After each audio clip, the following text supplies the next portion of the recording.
子小鬼抬元宝，一只抬进门，通杀。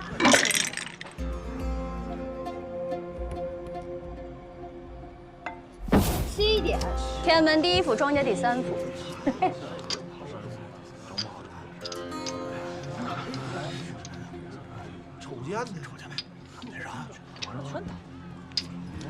你刚才就是被这大哥骗了钱啊？就是他，他是我们这有名的恶人。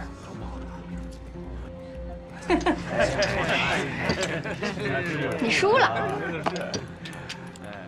是个对子。什么对的不对的？你看清楚，这张牌是10点，这张牌是11点，是你输了。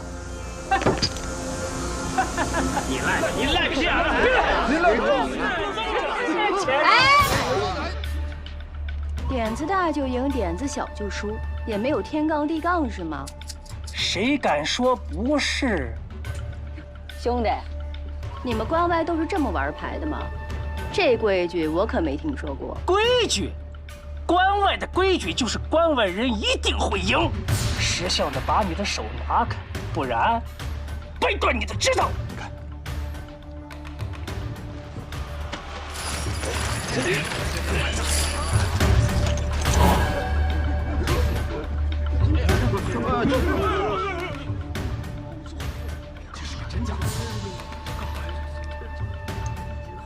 按照你们关外的规矩，是你脑袋硬，还是我子弹硬？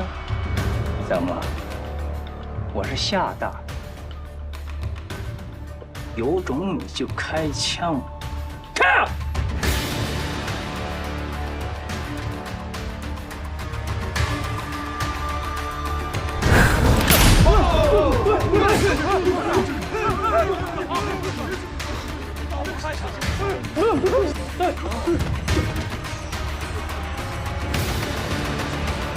你猜我敢不敢？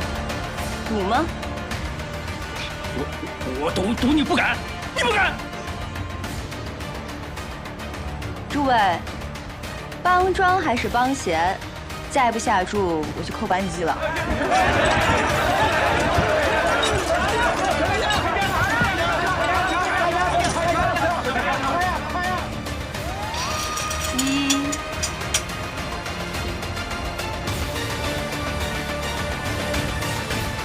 2。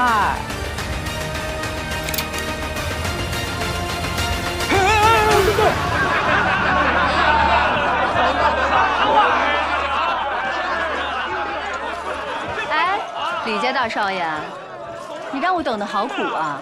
他们跟我说你在这儿。节过得还好吗？就这么回事儿吧。南方战事吃紧，朝廷各种名目加租加税，南方粮食运不过来，天儿一冷，饿死的人肯定比往年多。我过来是告诉你，时机到了。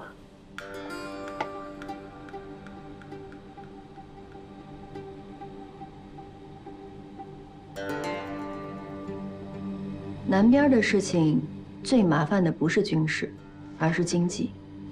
朝廷败了这么多次，但每次都能马上把军队恢复起来，为什么？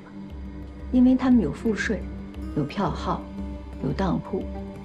钱这个东西，不流通是一点用都没有的。我这次受命，整顿江南钱财流通，开设票号当铺，需要人才。那这么说，还真是要去山西一趟。那个地方是大清的财库，晋商八大家自前朝起发居于此地，300年积聚财富。到如今，更是垄断了票号生意。过了年，用李家的名义，在平遥一带开设自己的票号当铺，主要招揽人才。不是说过了吗？天塌下来都不能进来。爹，苏小姐也在吧？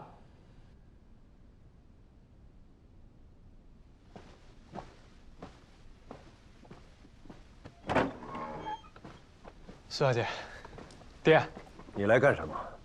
你怎么知道苏小姐在这儿？张广发带人收拾后门呢。今儿晚上他自个儿在那儿守着，我就知道咱们家今晚必有贵客来访。杀出曹家来得慢是不是？李家少爷，瞧。苏小姐，您上哪儿去？我陪你去。我要去平遥一带，李家要开设自己的票号当铺，你爹亲自陪同。这事不必劳动我爹，我去就行。爹，我给您趟出一条道来，省得万一折损您老的名声。小孩子懂什么？这个世界上谁会给谁让道啊？你要是真能在山西的地界上撑过1年，也算是大功一件。敢去吗，小子？若让我去，必扎根在此。山西富商的孩子从小就学习经商，从扫地、倒水、小伙计干起，没个几10年的经验，怎么可能会坐在掌柜的位置上？就你这个样子，人家一看就是个纨绔子弟，来玩票的。不是爹，我倒是觉得李公子去甚好，名重天下的李万堂一出马，会搅得人尽皆知，很多事儿就不好办。多谢，爹，我这次一定收了自个儿的习气，扎扎实实的在山西做出一番样子。我的事儿办成了，就把山西老八家的脑袋做酬劳送你，区几个店铺，闹不出什么大小。李公子，还有件有趣的事得告诉你，你的老朋友现在人正在平遥。谁呀？宁古塔的书生古平原呀。古平原逃到山西去了。您怎么知道？我的眼睛多啊。那个姓古的，我得想办法把他给弄过来。老天爷造就这么好的人才，却落到这种地步，这个朝廷不亡，实在没天理。天下人才是有的是啊，这个人只不过是一个逃亡的流人，他算什么人才？苏小姐还言过其实了。您认得？不认识，听犬子提起过。他怎么可能会活着逃出来呢？是，我也纳闷了。我到山西问问他。你身份尊贵，怎么可能跟流人打交道？那苏小姐还是反。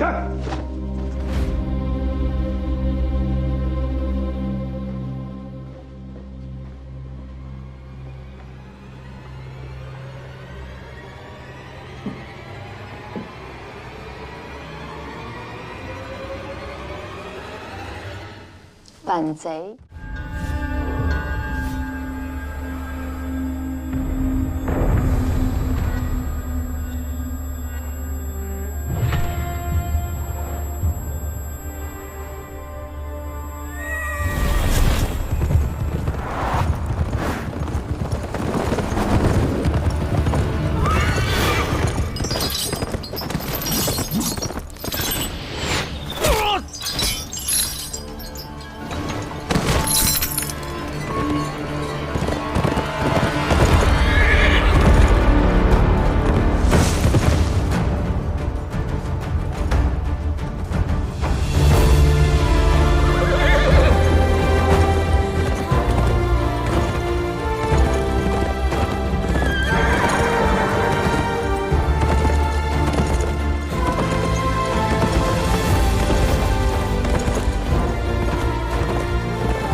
道，让他进来。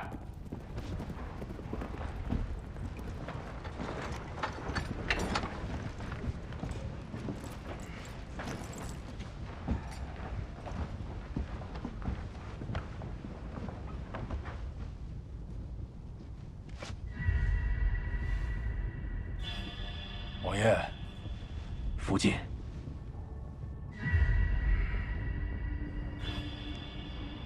你用火枪打死了我那么多兄弟，你还敢来？王爷，你是科尔沁土地的主人，我阿布呢？有着西蒙一半的草原，他派我来找你谈一谈，希望可以不用流血，就能解决这个问题。你想做什么？大清的皇帝已经完蛋了，他们自顾不暇，这是个好机会啊！现在有人愿意帮助我们脱离大清。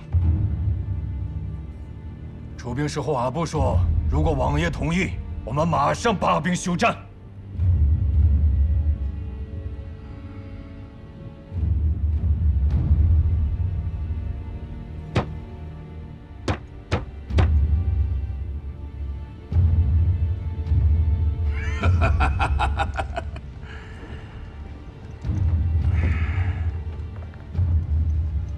成吉思汗在的时候，可没有兄弟之间流血相争的，更没有勾结外人欺负同胞的。当年多伦会盟，我和你阿布向长生天起誓，关内关外，亲如一家，绝不会背叛朝廷。我不会跟你走。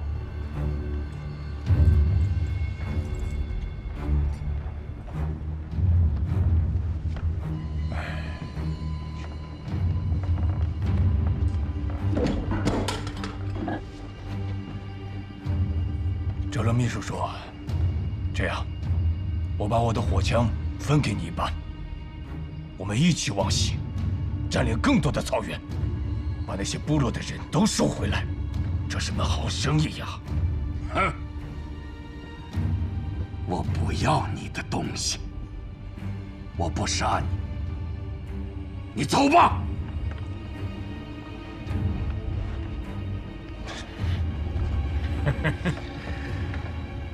王爷，看来你还是对火枪一点都不熟悉。枪呢，可大可小。像我刚进来的时候，你的人把我里里外外搜了个遍，可他们哪里见过真正的火枪？王爷，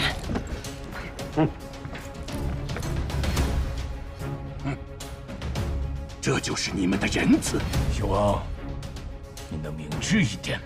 王爷，你不要答应他。不要怕，这自然。如果我答应了你，将来草原上的小羊羔都辱骂我；如果我答应了你，长生天都不会收留我的灵魂。开枪！他去有什么了不起？要是再这么固执，那就别怪我不客气了。今天你们夫妇死在这儿，都没人知道。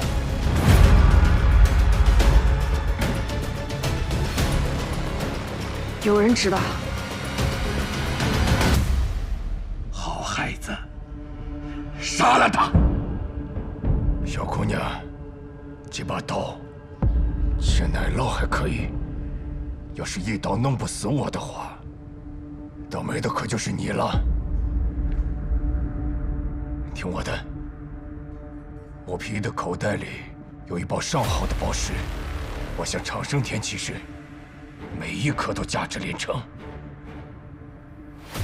你把它拿走，离开这儿，其他的事与你无关。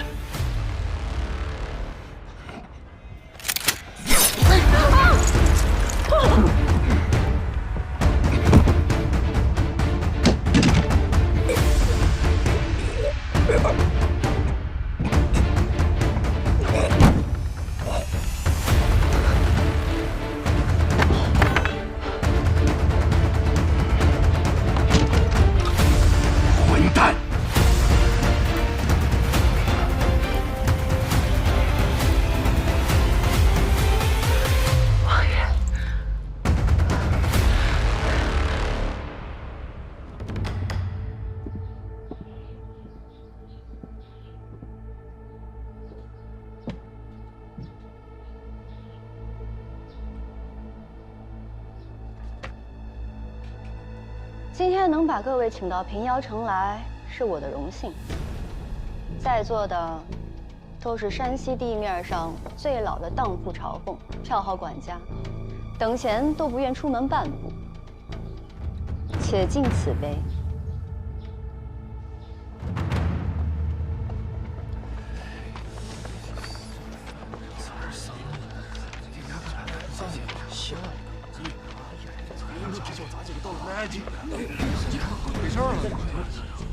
那写的剩。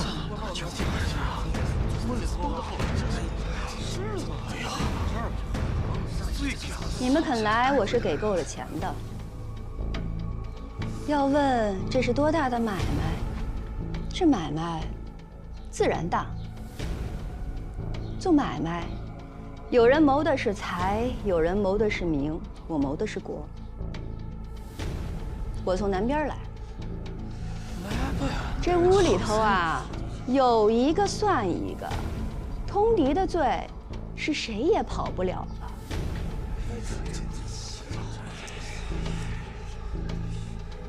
来，为了这个罪名，我敬大家，一起喝一杯。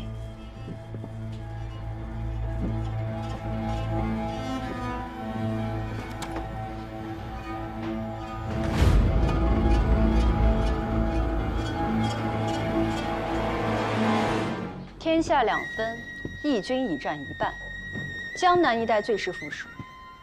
可这些年仗打下来，起起落落，连南京城里的票号当铺都荡然无存了。还有浙江、苏州、扬州、镇江、宁波，这些哪个不是富得流油的地儿啊？现今一片空白。义军有意整顿江南财政，让商旅流通。可那些做票号当铺的人才死走奔逃，一时间也找不到许多，所以请了大家伙来。你们当中愿意去南边讨一份生活的，我可以帮各位，把家小东送去南京，安置妥当，万无一失。到了那边啊，大家可以选好的商铺，趁手的伙计，重启票号，自己当老板。早期的钱由义军出，子孙也可以在南边考取做官，干得好的还能弄个爵位。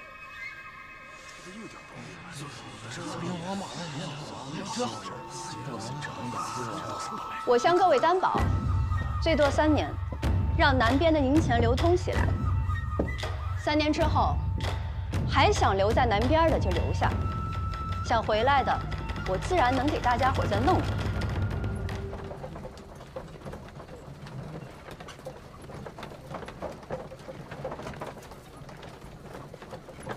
玉儿姑娘，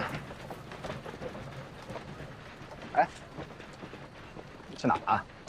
别碰我！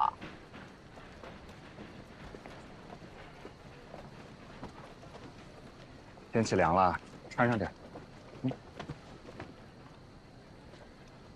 哎，我这衣裳没得罪你吧？看你得意的很，这么久不见个人影。四爷被关在里头，我也着急。但我回去有什么用？和你面对面一起哭啊？那你也不肯来，让我一个人在那里猜。黑子，你知道的，他说话就没有个把门的。我看你喝得醉醺醺的，一点不像要哭的样子。怎么？说在你心中，我是个贪图富贵的人？你以为我想流落他乡啊？你以为我想当这个任人摆布的掌柜啊？平遥怎是他乡？我便是生在这儿的。我的意思是，我家在徽州，现在又回不去，无法在老娘膝下尽孝。那平遥于我而言，可不就是他乡吗？就你会说，反正左也不是，右也不是。哎。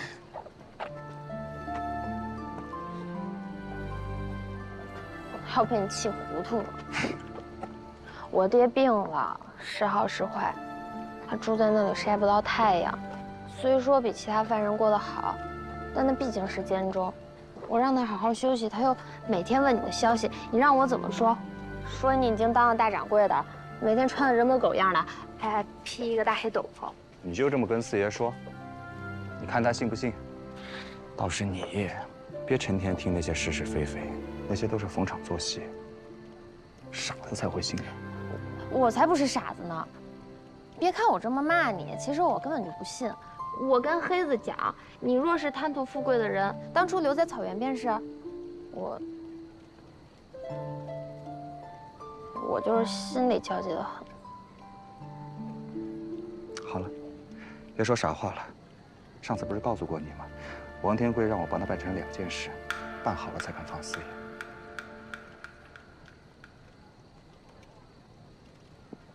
楼上有人。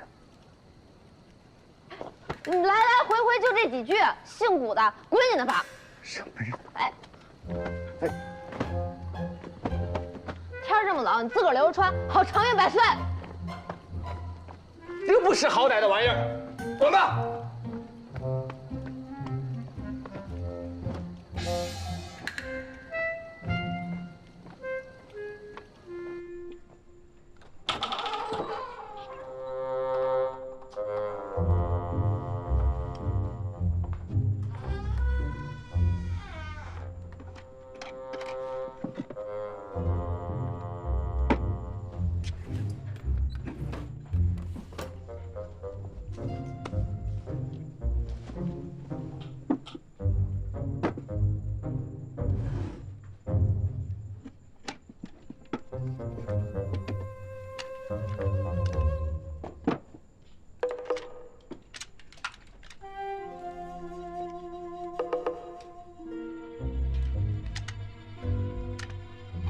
这是个俄罗斯人送我的。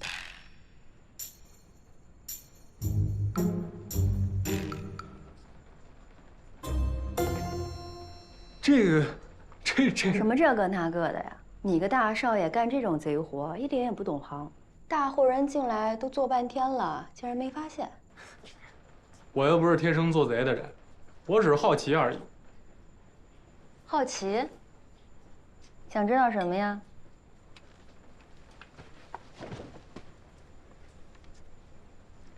是你把那几十个人弄过去的，弄到长江以南。你真的是造反的人呀！这你不都知道吗？还问？那我爹还这样听你的话，不知道跟你这样的人打交道，全家都会砍头啊！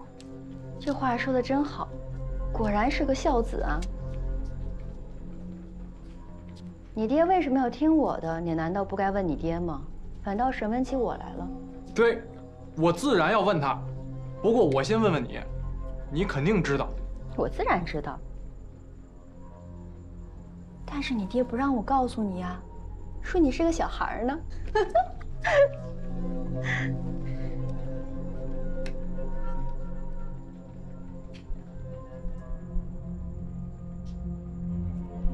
是不是想知道为什么我跟你到平遥城来啊？现在知道了吧？我有我的事儿，你呢就好好做你的大少爷，别闹。走的时候我跟你爹说了。这赚不赚钱都无妨，挣了赔了只当是个笑话。这笑话闹得越大，越能帮我遮掩些的。难怪。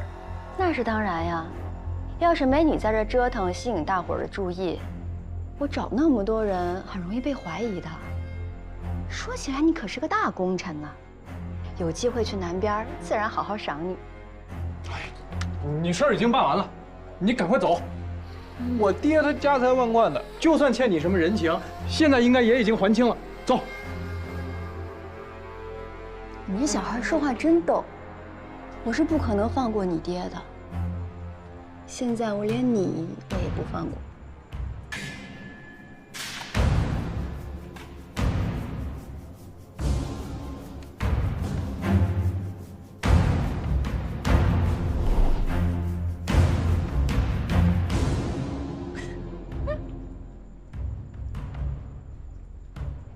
你真以为我不敢开枪啊？你要是想动手，好歹选个能用的东西吧。这是我朋友送我的礼物，从未装弹。我赏玩一次都得很精细的擦半天收起来，你这么随随便便的拿着，就不怕我心疼吗？放回去。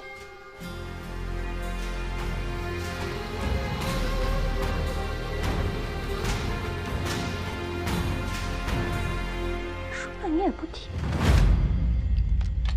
真是的，给弄脏了。哼。 又没有子弹，吓唬谁呢？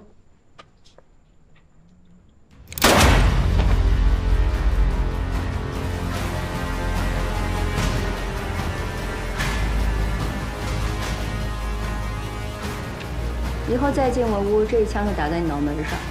出去吧。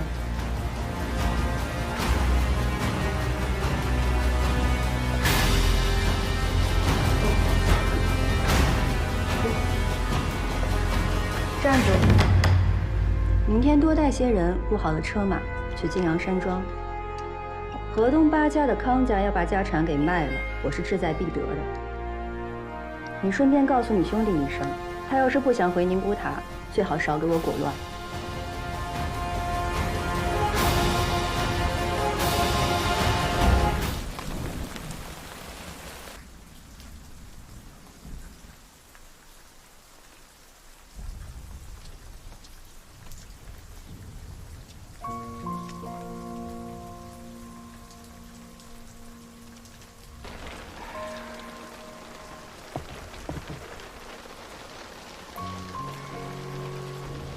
别管我，你哭你的。我不管你，你是鬼啊！我还没鬼好呢，鬼还能投胎，还有个盼头。我能盼什么？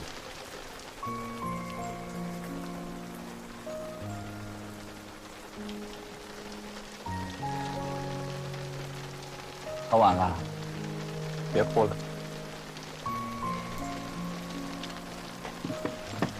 来，我送你回去。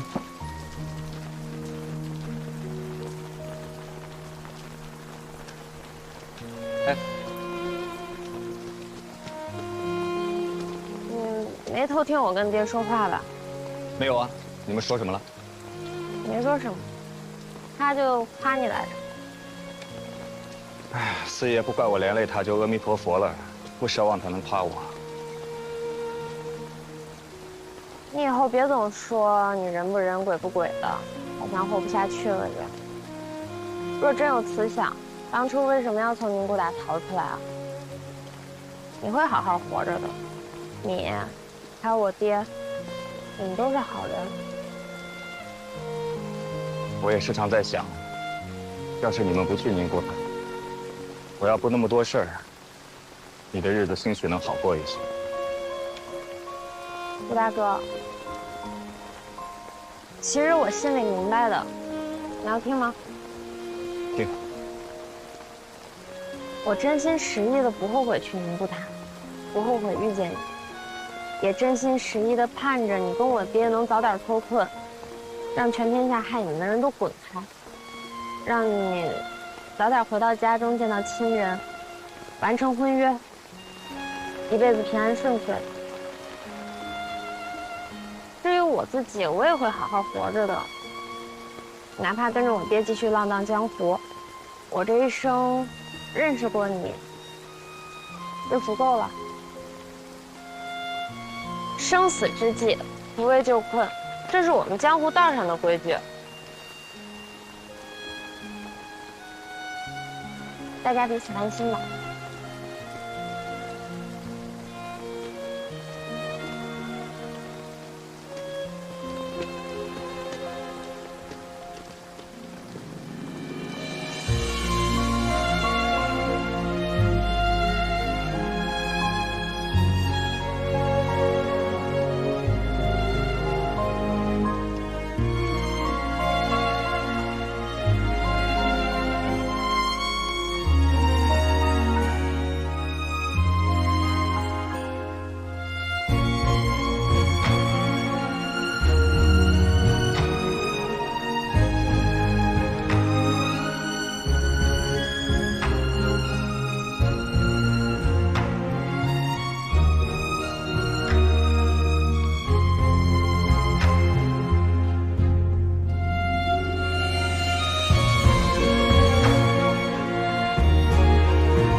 我到家了。你看，你也有没话讲的时候。顾大哥，心安了吗？此心安处是吾乡。真酸。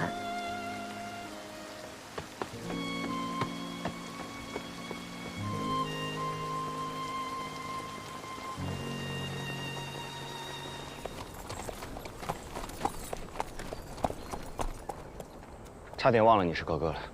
我想送你点礼物，我想来想去不知道送什么，我就送我那素昧平生的白姐姐一点礼物。那也不用。你新婚的时候，我怕我赶不上，早点送了，心里干净。但我琢磨着，这白姐姐有了你，这世上也就不再缺什么了，何须我再送？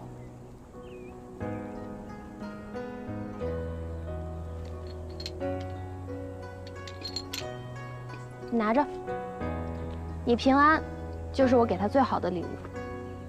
这是王爷送你的，我不能要。我拿着有什么用？我爹入监，我也差点死掉，难道还能来救我？倒是你留着，偶尔想起格格这2个字，就当个乐子。我就不留了。接下来还要跟着四爷跑马帮。当然了，我们江湖儿女江湖老。那你一路保重。去。顾大哥，这一年我也读了些书。我跟爹从小四海漂泊，独不会说读书人的话。那也无妨。仗义每都图口碑，不幸都是读书人。那是负心人的错，跟书没关系。我看书上写，读书人送行的时候都要写诗互赠。我背几句今早读到的诗来送你。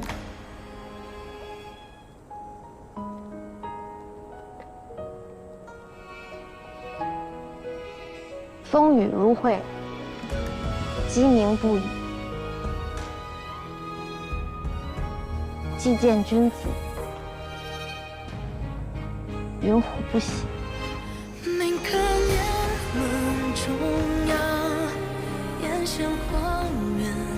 顾大哥，保重。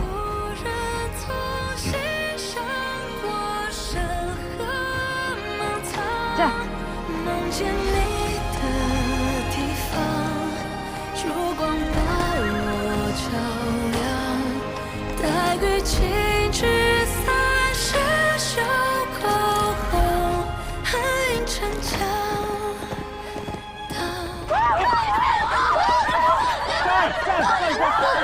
你们还愣什么呢？这里面一定有人通风报信。将军都受伤了，都给我查！小四，快去看看军医怎么样了？我江兵，我来支援，你们别伤人！停！谁刚才说话？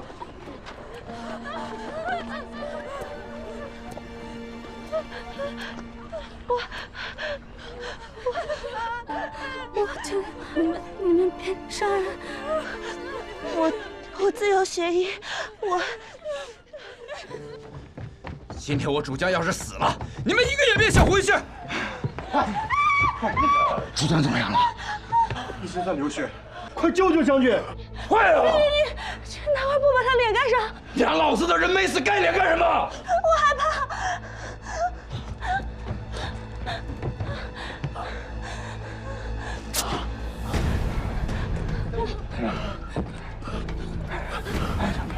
快点啊！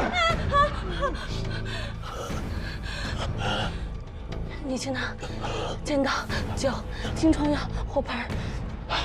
快！火盆、酒，快！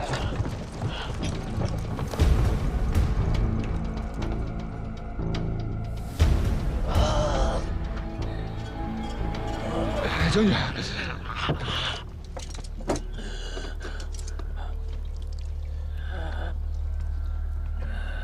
我把他伤口里的铁砂挖出来，你得按住他。好。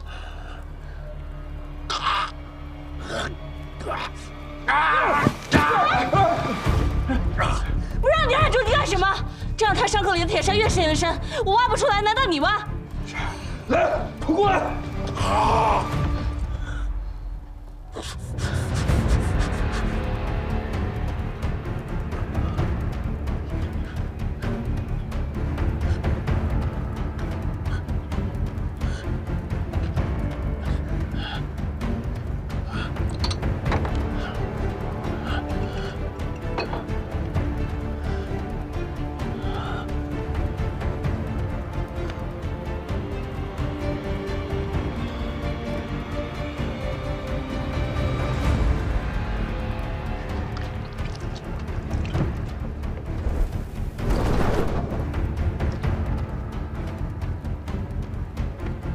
我帮你把剑拔出来。别拔，拔了就死。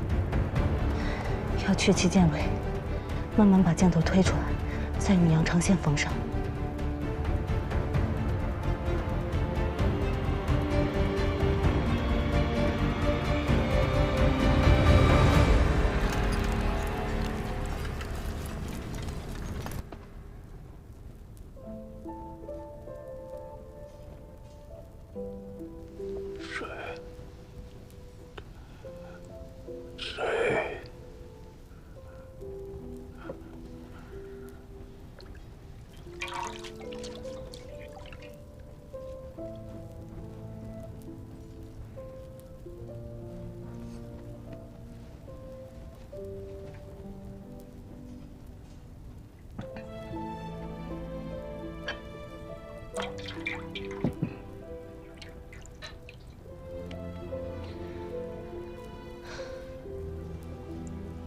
你流血太多，不能喝太多水，吸一下生气。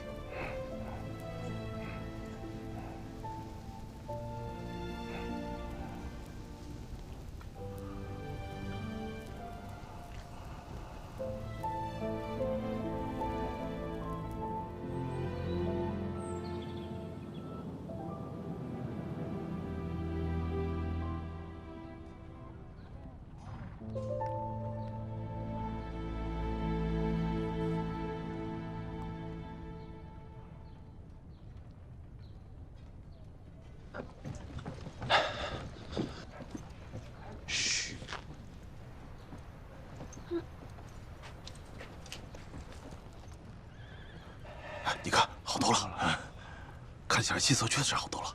是啊，哎，你可真行啊！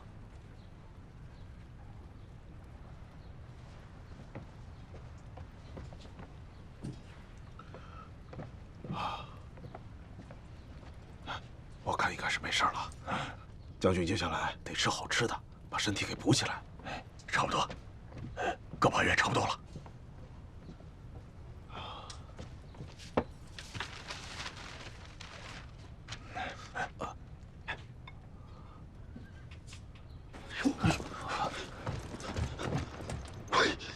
你干什么呢？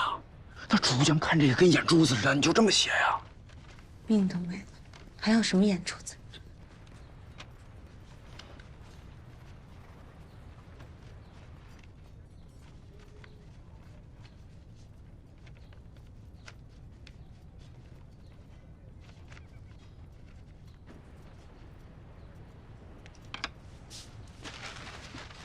按这个方子抓药，1天1副，3天退烧，心肺也就护住了。走。他们，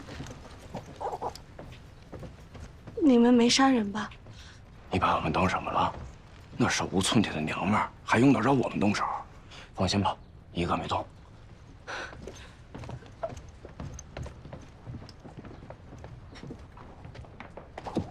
啊！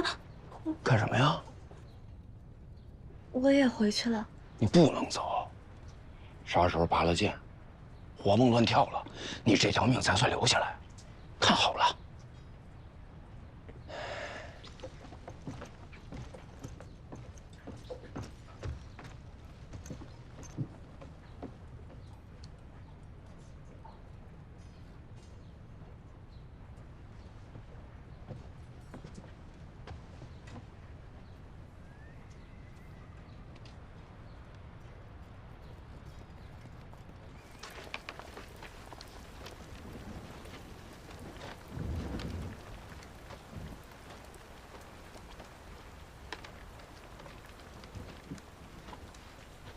你的医术是跟谁学的？跟我爹学的。等我好了，会重重赏你们的。说说你爹吧，他是个怎样的人？我爹是个读书人，没考上功名。他说：“不为名相，便为名医。”后来就不考了，到山下当孩子王，开了间书馆，教孩子读书，也学了医术。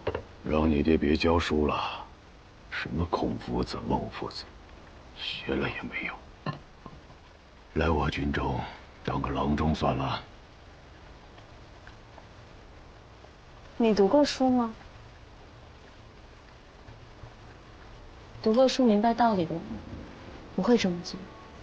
要不是你们打仗，我们茶叶卖不出去，东西运不进来，人人生怕被抓丁，茶陵被烧了，全村的人哭了1天1夜，我们见水流尽。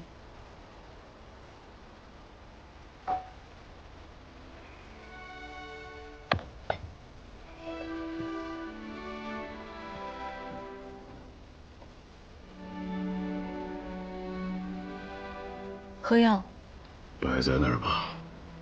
你不喝药，他们不会放我们离开的。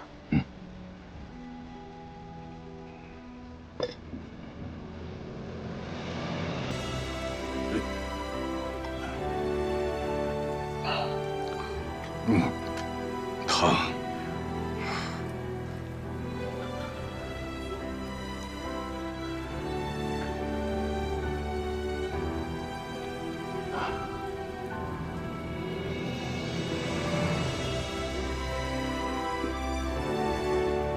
好了，你叫什么名字？我叫白一梅。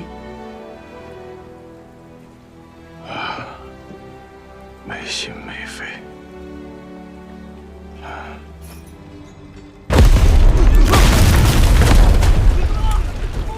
发生什么事了？发生大爆炸了！大家有没事？没事。发生什么事了？来人！不是地形。一梅，来，跟我起来！将军，长流坊的炮子炸了！将军！不要！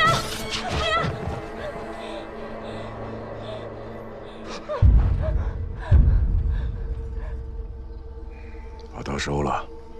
将军，起来说话吧。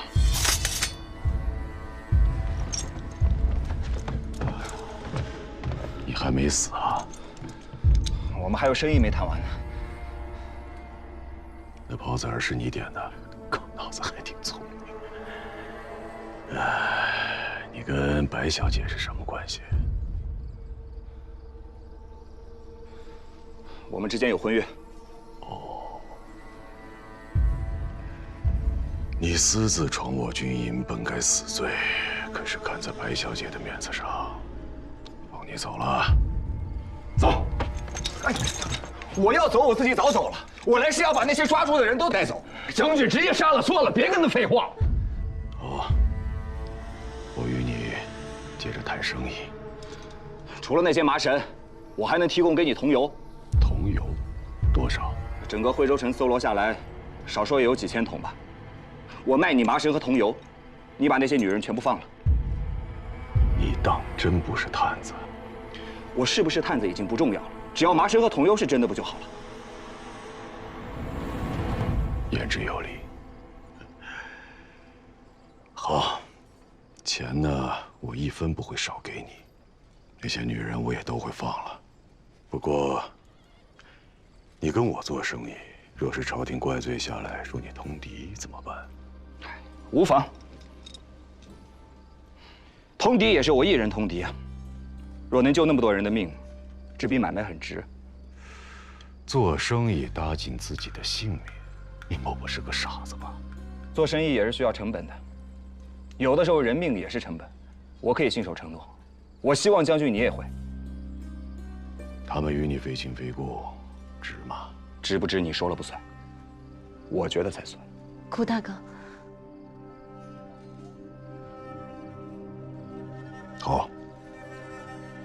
这姓谷的放了，把那些女人一并放了，啊，除了白小姐。是。李成，白东，李成，我的意思是所有女人，包括白一梅。顾大哥，李成，你儿无信你，李成。待我伤势痊愈，自会放你回去。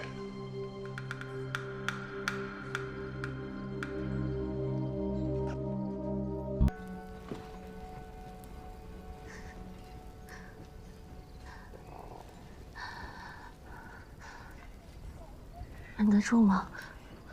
疼得很。早就该拔出来了。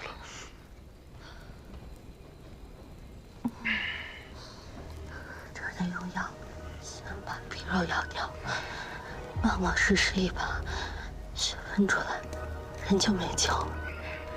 来，拔。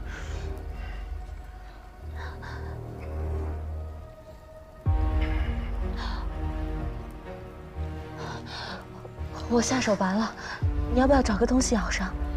我连疼都怕，我还怎么带兵打仗？拔！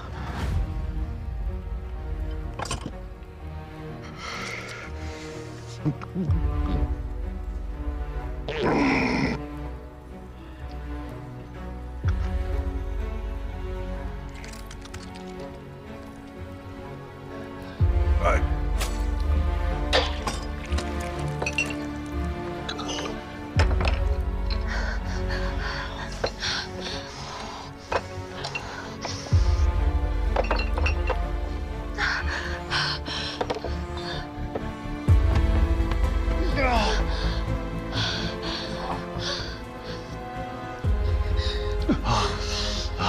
老黄，吃死了以后，我已经跟手下人交代过，不管怎么样，都会送你回去。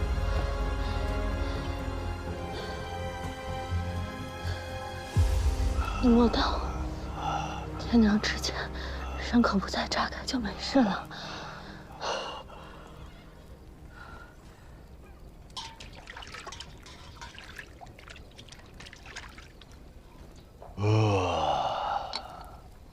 头回觉得喘气儿还能这么舒服。喘气本来就舒服，吃饭、晒太阳、喝茶都很舒服。我真是不明白，老天爷造了人，又在地上长了庄稼，长了果子，让人解饿，又长出棉花，给人取暖。为什么要杀来杀去的呢？你一个富户人家的小姐，哪里懂得这些？我不是小姐，小姐哪里会给人治伤？我爹是个书生，至少能吃上一顿饱饭吧。在我出生的地方，女孩还没长成就叫人买走了。男孩长到6、7岁，就得跟着爹下矿挖煤。我爹是因为矿洞塌方被埋在了里边，我2个弟弟是因为矿洞透水被淹死，最小的才4岁。我娘是借了高利贷，才勉强买了2口狗碰头的棺材，他们给埋了。什么是狗碰头？棺材板要是厚，那倒还好。可是穷人的棺材板都薄，埋的也浅，大雨一冲就冲出来了。野狗循着味儿过来，用脑袋把棺材板撞开，拖住里边的尸首，胡思乱追，最后都是咬得七零八落。我和我那2个哥哥，拼了命的干，拼了命的干，也还不上他高利贷。什么是高利贷？那矿主知道我们缺钱，便引着我那2个哥哥抱着炸药去炸山，他俩躲闪不及，被炸死了。我娘心灰意冷，给我做了最后一顿饱饭，让我睡着，投河自尽。之后我便跟了义军。老兄弟们告诉我，这天下间穷人的苦都是因为那些王八蛋造成的，所以我发誓要杀尽这世间的恶人。可你们杀的那些无辜的人，他们跟你也没仇啊。这世上没有人是无辜的。好，我以后不再说了，你别生气，伤口裂开了就不好办了。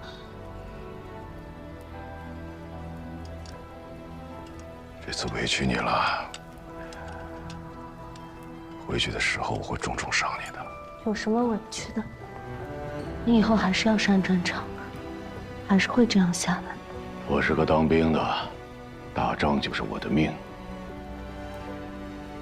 再说了，死了也好，死了就能见着我的爹娘和兄弟，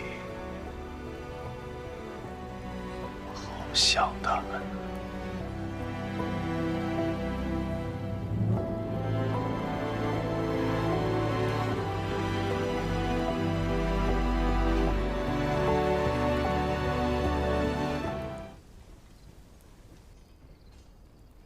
观世音菩萨在上，小女白衣梅诚心祈愿，愿山涧村的村民免受一切苦难，再无饥荒，茶园得以重建，保佑全村幸福和安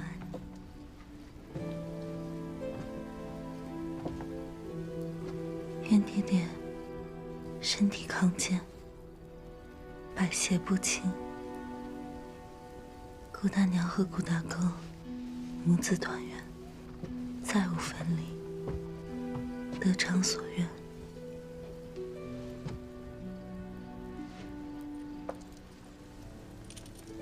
这个，在这儿犯规矩，把它收好，莫叫人瞧见。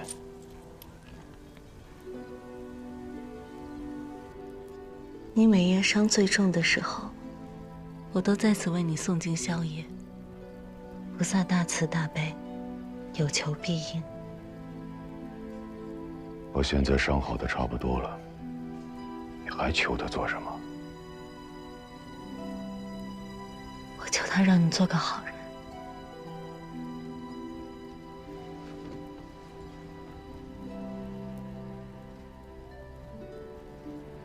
好人。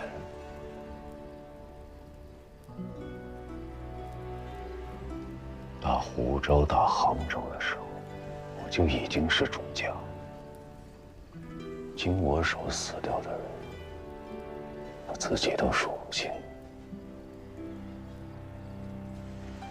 菩萨不会救我的。我会，我会，我会。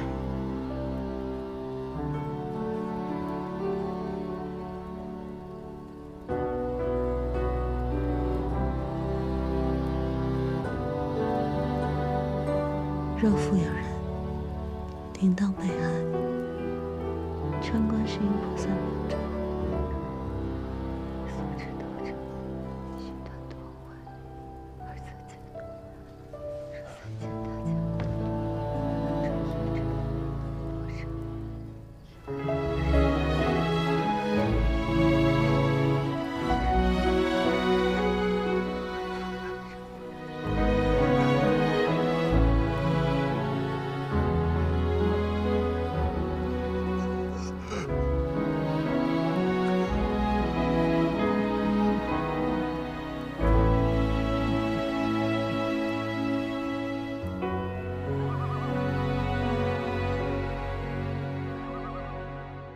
女儿啊，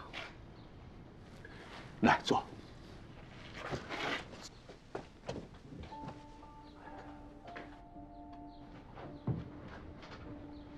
你是大人了，可别整天口无遮拦的。虽然两家离得近，你嫁过去别一趟趟往家跑，你婆婆是个明事理的人，好多事儿啊，我听着都服的。平原这孩子也不敢给你气受。真要有什么过不去的事儿啊，多跟婆婆商量，记住没？爹。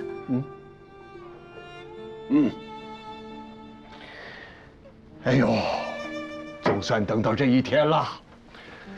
那天那小子跟我说马上准备成婚，我觉得我立刻死都值。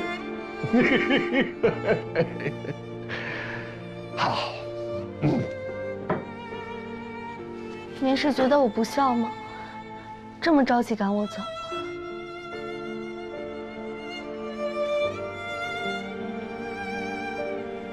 闺女啊，你刚才说的啥？我没想成婚的事情。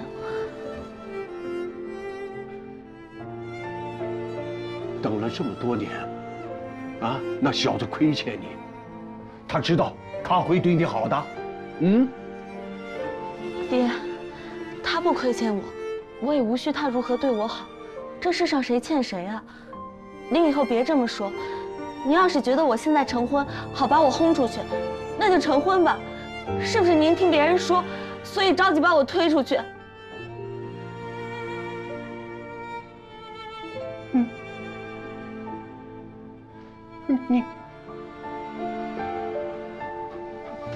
您这是说的什么话？啊？不是，你说的这是什么话？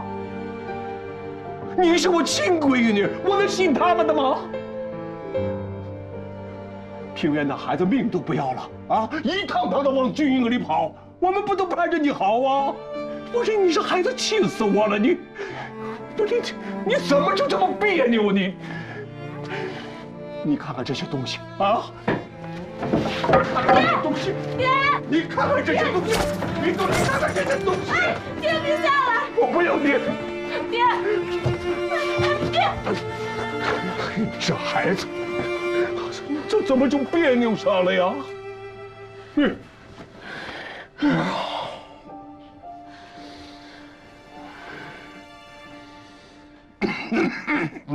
爹，我错了，行了吧？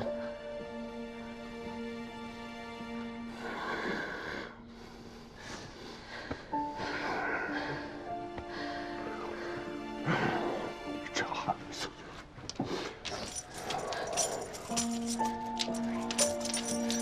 你看看这些东西啊！你看看这些东西，都是每年从嘴里抠出来攒的，怎么能说是我往外赶你啊？你怎么能说出这样的话呀？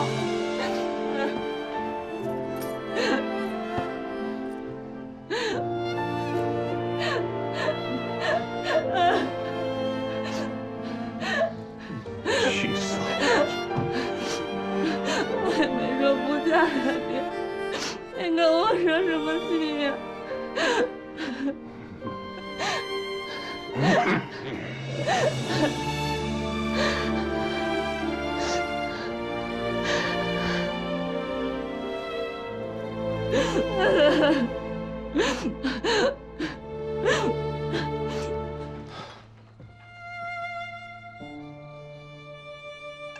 伤心人各有怀抱，古先生有心病，我把药带来了。你终于答应带我去合肥了。哟，我怎么觉得这生意做亏了呢？你能答应我什么呀？我为什么要帮你？看你这半死不活的样儿，我半死不活，不都是拜你所赐吗？是你把一梅带去合肥的吧？是啊，是我亲自把她送进王府的。主将李成晋升为成王，她现在可是成王妃。你得想清楚，你有几颗脑袋敢去王妃那儿啰嗦呀？我不是去跟她啰嗦的，我是去把她救回来的。她爹是我的恩师，老人家现在就剩下半条命了。风前烛雨里灯啊，他呢，一个人在外面逍遥快活，让别人为他受罪啊！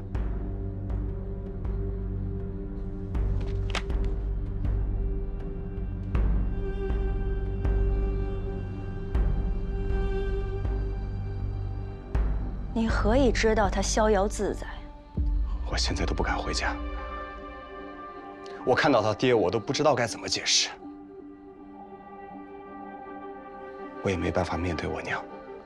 好，我把他带回来，你保证他不再跑吗？还是你们要活活逼死他，落个心里舒服？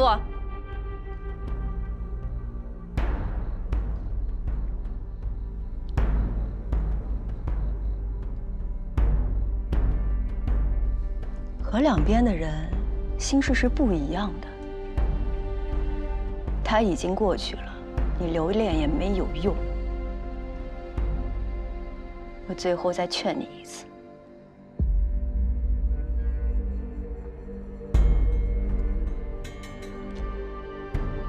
无论如何，我求你带我见他一次。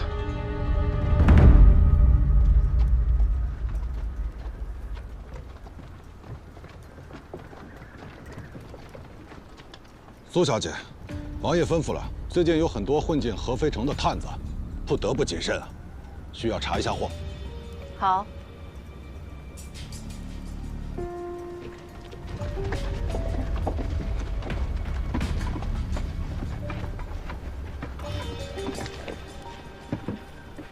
这些都是给王爷买回来的，将来水师用得着，雇了10几个挑夫子。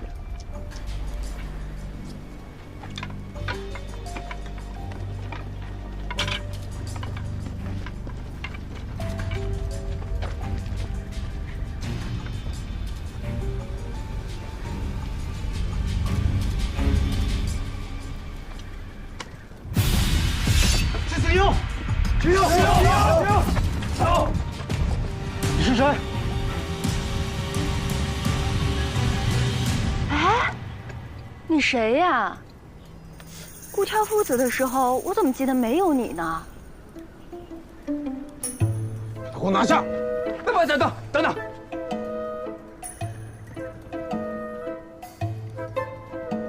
我要是不留辫子的话，谁把这些货从徽州城挑出来啊？我要是不留辫子的话，我进徽州就给人砍了脑袋了。苏小姐，我今天走可以，那以后王爷的事儿我办不了了。慢着，真是难不着他。苏小姐，这……好啦，跟我们一起的，放行吧。刚才开玩笑呢。好。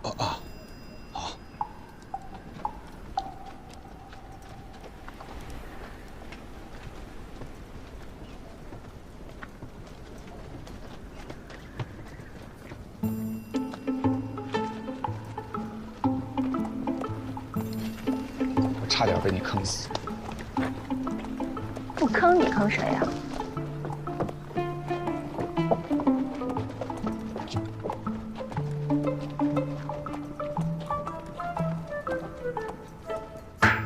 出来吧，不是要债的。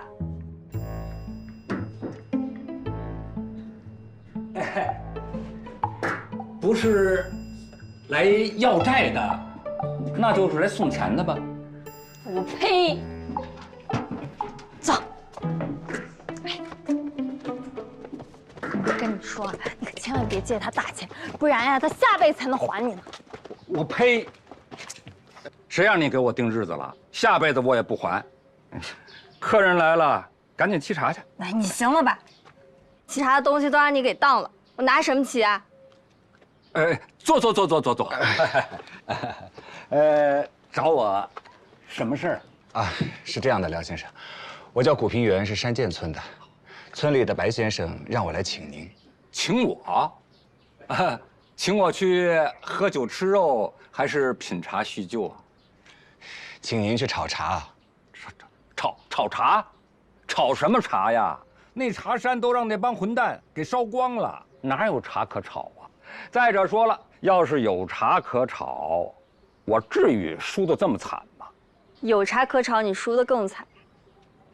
这他谈正事儿呢，你少插嘴。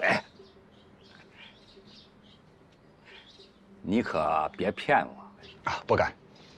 村里新进了一批茶苗，想在清明前再收他一季。村里人可都指着他穿衣吃饭呢。好，拿来吧。什么呀？银子呀！你个傻瓜啊！对对对。哎，不行不行，你可千万不能给他银子。哎，他这什么都没了，就剩一张嘴了。你要给了他，就打水漂了。我自然是拿着银子到当铺，把炒茶的家伙事儿给赎回来，这还用你说呀？得了吧你，别给他了。你说，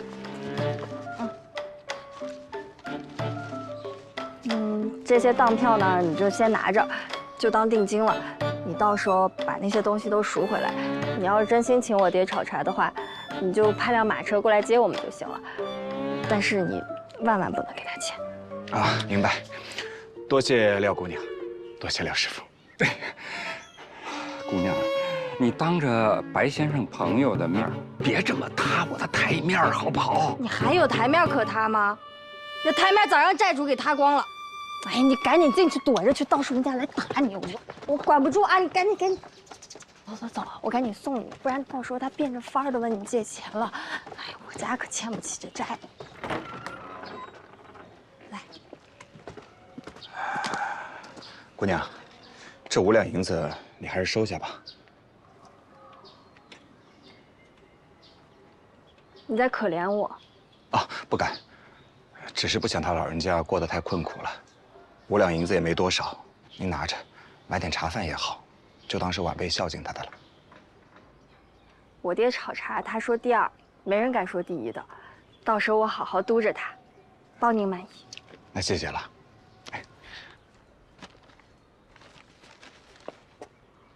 告辞。姑娘啊，好歹留点现银子。要债的来了。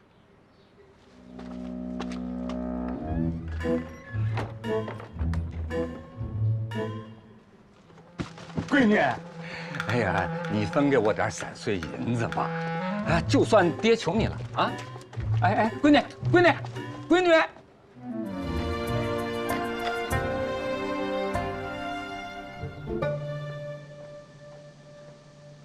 娘啊，好香。您尝尝。你急什么呀？香味还没有闻饱就喝茶，糟践了。老嫂子，您是行家，种了一辈子茶，总算懂了一点。廖先生面前不敢卖弄。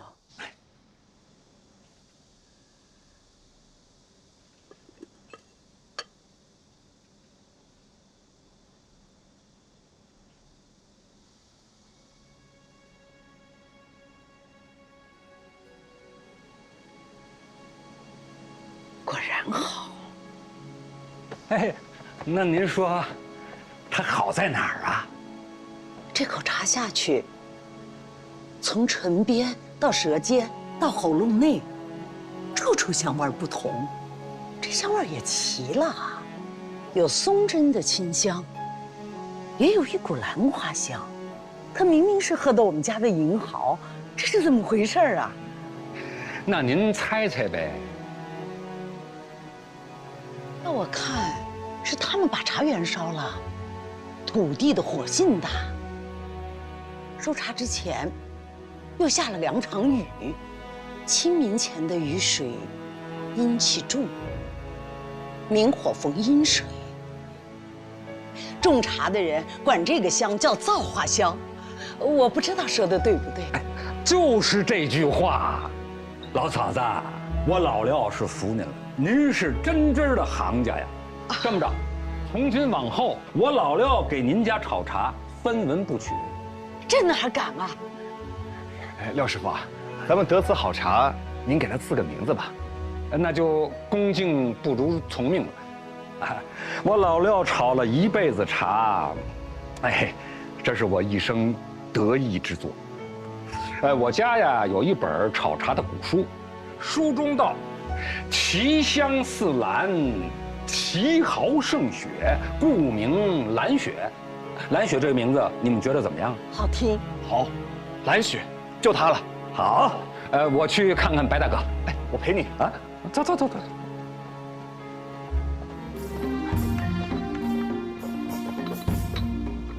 在下徽州茶商古平原，不知道大奶奶怎么称呼啊？你这人忒也无礼，哪个是你奶奶？您落落大方，一身贵气，旁边还跟着公公，不是福晋，那就是格格，怎么样也是一个在齐的大奶奶。不知我这么说错了没有？聪明，那就请吧。哎，咱们的家伙事儿拿出来。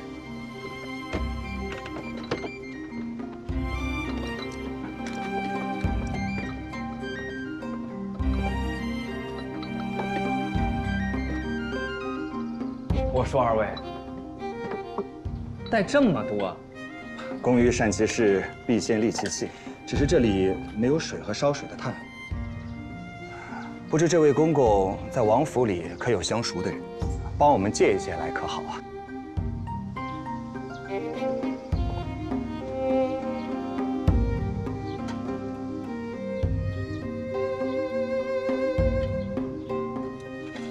哎，别动！小子，干什么？想干嘛？先跟大奶奶告罪了。想必大奶奶的手上和袖口上一定沾有一些胭脂水粉，就怕这些花香如果散在茶叶里，会影响了这茶叶的口感。你这人讲究到多。好，我不动。等大奶奶真正品尝了我家的蓝雪茶，就会知道我所说的是对的了。这可都是好东西啊！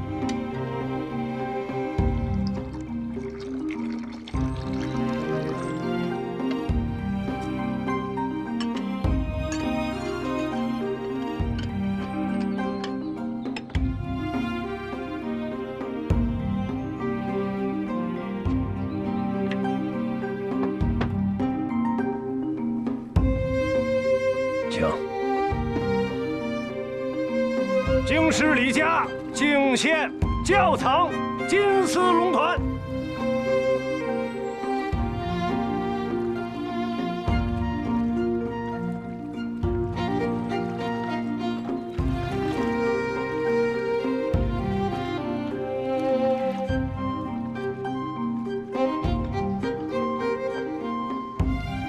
咱们可远不如里面的六爷，他是万茶大会，咱们只喝一种。您喝的是魁首，六爷哪能跟您比呀？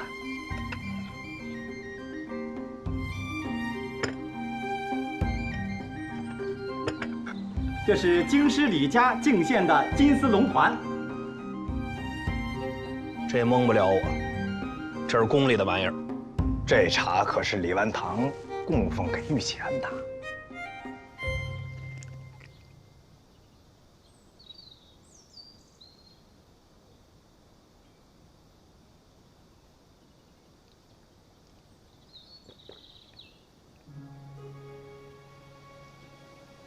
真是奇了。大奶奶，怎么样？每年安徽都有贡茶，怎么没有这等好茶？问一问，这样的好茶都给谁了？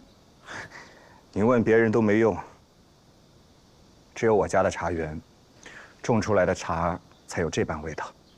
为何呀？这些年两军交战，把我家的茶园一把火都给烧了。茶园里之前种的，那都是几十年的老茶树，是我们的命根子。可反而就是这样一把火，它改了地脉，变了土质，之后种出来的新茶便有这股淡淡的兰花香味。再加上我家请的炒茶的老师傅，他用的是一口上百年的大铁锅。这老师傅平日里舍不得用真茶叶来练手，用的都是松针。那久而久之，这松针的香味沁到了这口老铁锅里，便形成了如今蓝雪茶这股独特的味道。只是，可惜了。可惜什么？可惜，这万茶大会就是为了敛财。进个大门就需要3000两的门包，二门需要5000两，8000两银子才够进一次门。那想要夺得魁首，得花多少银子？这银子从哪里出呢？这些年一直打仗，茶农本就奄奄一息了，难道还要再将他们扒皮食肉吗？朝廷若真是有良心的话，应该借着这次万茶大会，给天下所有种茶的老百姓一条出路，也算是给江南万民一个善政。所以，我才说可惜了。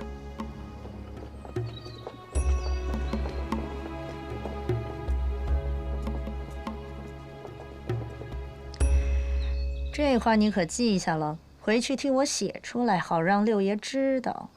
这……啊，大奶奶，刚才小人说的那都是发牢骚的话，我一个平头老百姓说话当不得真的。你看起来倒像个读书人，怎么不读书了？实不相瞒，你们是哪儿的？之前读过。国靖安排我们来侍奉啥事？惹了什么祸？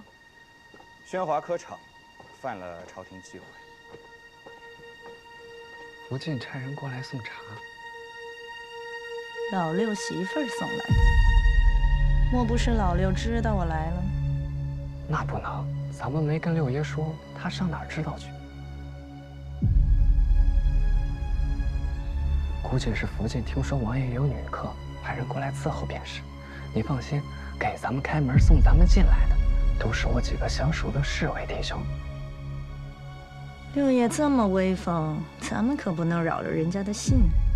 不过他的茶一口不喝，不是做客的规矩。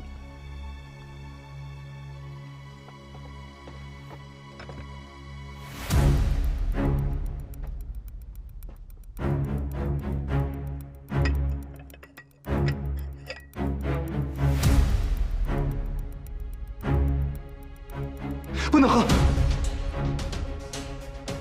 这茶怎的？忒也无礼，莫不是只能喝你家的茶？不是，这茶的香气和我家的有冲。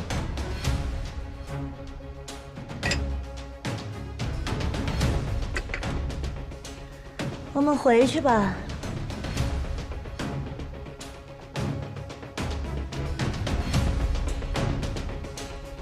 这桶茶送我了。哦，正是如此。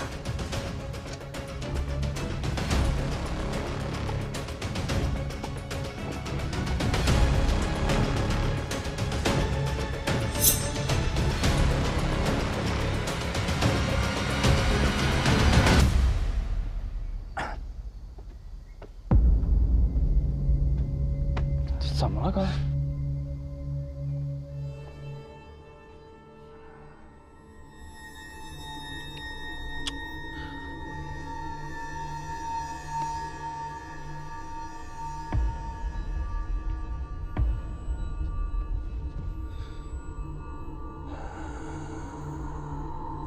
老二，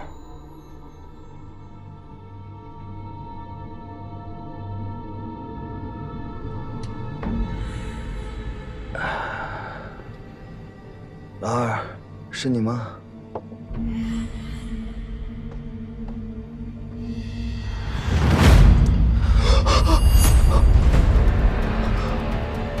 苏小姐，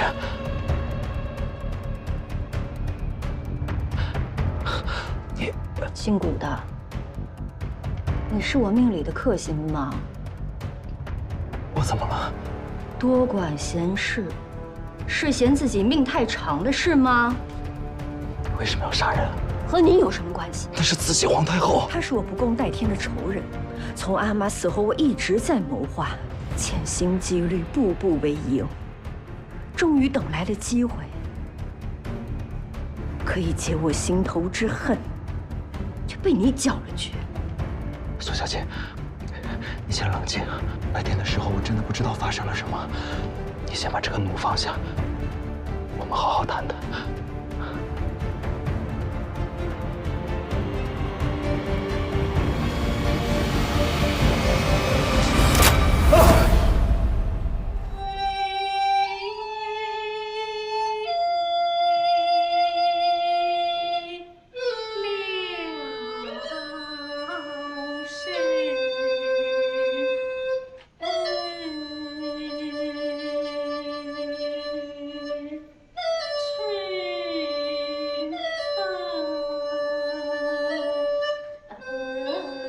苏小姐在里头吗？不是，为什么不让我进去呀？哎，忙什么里头唱戏呢？哪有那么……苏小姐，苏小姐，我有事儿找你。苏小姐，下去吧。急事儿！哎，你们让我进去。别丢人了，让他进来吧。哎，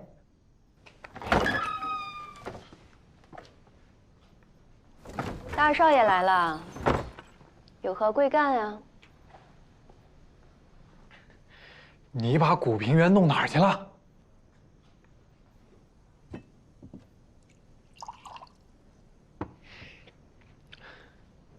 我知道你是谁。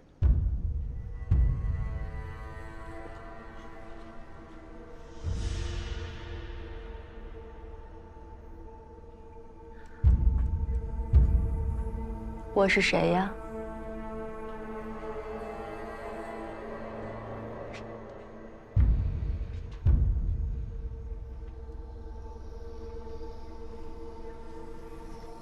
你在平遥受辱，他难道不是你的敌人吗？你跟他哪来的交情？我也不知道为什么，但是我就是担心他。哼，你还是担心一下你自己，担心你爹。真以为你是李万堂的儿子就太平无事了？这泼天的富贵，倾倒朝野的权势，一夜之间都能化为虚无。你就告诉我他在哪儿就行。你想知道？哎，先别回答，问你3个问题，到时候你还想知道，我自然一诺无词。这个人坏了我和你爹的大事儿，真想把他救回来？我想。就不想知道是什么样的大事儿吗？那天万茶大会，我也在，我知道老佛爷要来。我给他准备了一杯毒茶，被姓古的给冲了。千载难逢的机会就这么冲了，下一次再遇到这样的机会，渺无希望。你救他，就是得罪我。你听完我讲这事儿，你都得担一半的责任。你把他救回来，你就是同伙，撇不清关系了。谋反大逆，何止杀头，何家9族都是寡罪。你还要不要救他？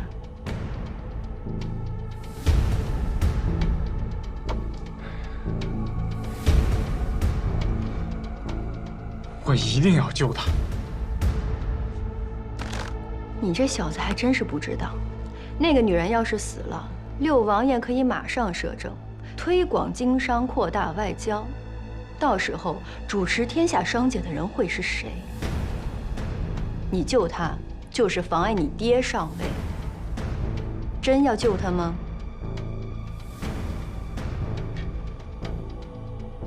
你说的这些大事儿，我管不着。我只知道，我就这么一个朋友，我一定得救他。古平原死了，大家都安静了，只有你惦记，没人在乎。这个人智谋算计、心力手段都在你之上，绝非池中之物。一旦他得了势，你根本不是对手。你要给自己留个底刃吗？你想在这个世上留一个处处都高你一等的人活着吗？还要不要救他？回答我。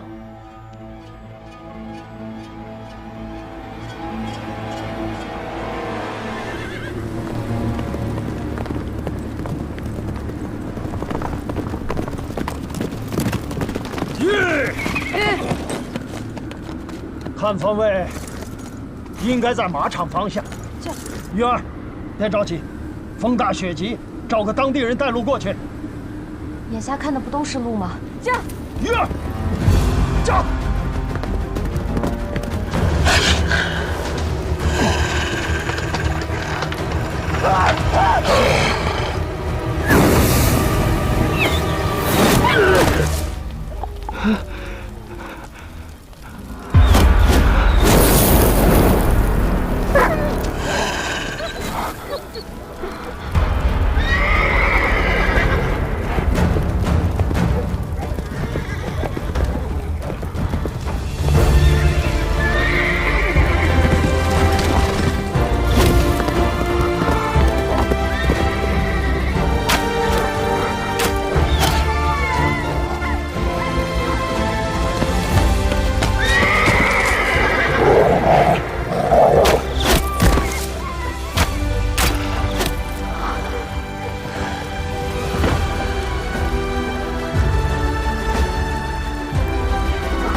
四爷，兄弟，我们日夜兼程啊，老天爷可怜见啊！你平安无事，那就太好了。